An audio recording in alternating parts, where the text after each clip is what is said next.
Passengers on board an Alaska Airlines jet were among the first to witness the solar eclipse. They saw the phenomenon yesterday from more than 35,000 feet over the Pacific Ocean. Cool, right? NASA also had planes flying yesterday. Scientists gained a great deal of information flying high above the Earth. Time-lapse video from downtown Nashville captured the total eclipse from the ground. You can see the city disappear into darkness. David Begnaud is at the city's Adventure Science Center. David, good morning.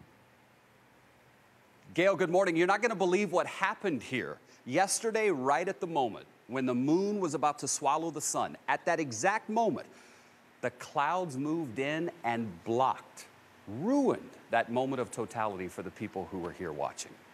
The only way to beat that, really, would be to get above it. And that's exactly where NASA was. You ready? Yes, I am. Skirting above the clouds, a pair of NASA WB-57 planes flew in tandem yesterday on a research mission to unlock the secrets of the sun. Their precise telescopic cameras attached to the nose of each plane captured more than 29,000 photographs as the sun and moon moved into totality. To do it, NASA pilots traced the eclipse shadow path at 50,000 feet above Missouri, Illinois, Kentucky, and Tennessee. They had to be in the shadow together for about 10 seconds. For scientists in NASA's high-altitude research program, the results felt like sweet victory.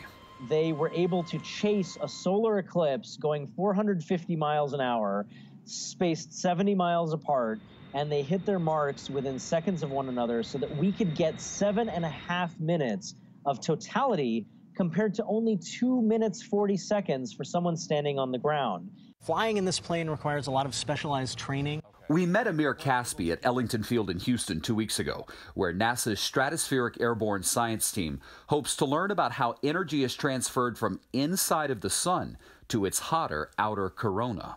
Our results will lead to a better understanding of the corona, which will eventually lead to a better understanding of flares and coronal mass ejections. Which affects the public how? They can cause blackouts of radio frequency communications. Cell phones can have trouble working. It can cause power outages by knocking out power grids. From above the Earth, there was plenty of wonder, too.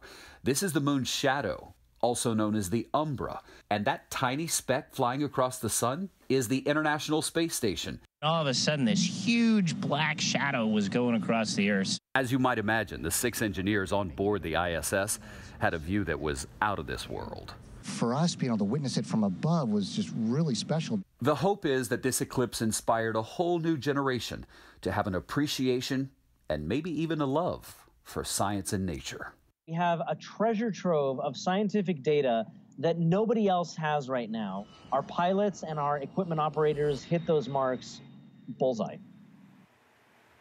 At the 50,000 feet mark where they were flying, the pilots told me you could actually start to see the curvature of the Earth. And Bill, the planet Mercury was given the best view for those scientists, so they were able to look at it yesterday. And by the way, not everything worked perfectly. When the planes got up to that altitude, satellites went out. They couldn't see anything on the ground. And then, like magic, it all came together.